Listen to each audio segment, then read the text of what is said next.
Hazrat Anas radiyallahu anhu states that when the news of Abu Sufyan's arrival reached Allah's Apostle sallallahu alaihi wasallam, he sallallahu alaihi wasallam consulted the companions radiyallahu anhum.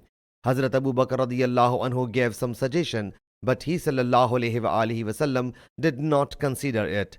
Thereafter, Hazrat Umar radiyallahu anhu gave some advice. He sallallahu alaihi wasallam did not consider it either.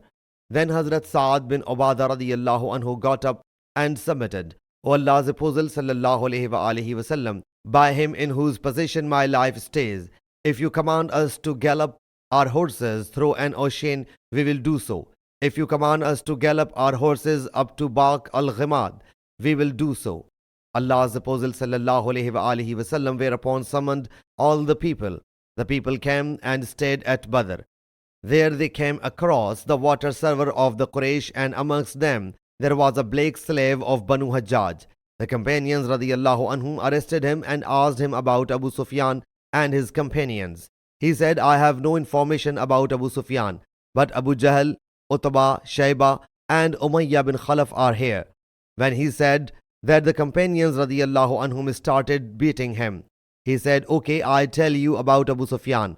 When they stopped beating him and asked him about Abu Sufyan, he again said, there is no information about Abu Sufyan. But here the people include Abu Jahl, Utbah, Shayba and Umayyah bin Khalaf. When he said that, they again started beating him. The Prophet ﷺ was then performing the prayer standing. When he ﷺ glimpsed this scene, he ﷺ, after completing the prayer, said, by him in whose possession my life is, when he speaks the truth, you thrash him, and when he tells a lie, you leave him. Then Allah's Apostle ﷺ said, this is the place where so and so will fall down dead. Saying it, he ﷺ would place his hand here and there on the earth. Hazrat Anas radiyallahu anhu says, no infidel fell dead away from the place where Allah's Apostle ﷺ had placed his hand. Sahih Muslim Hadees number 4597.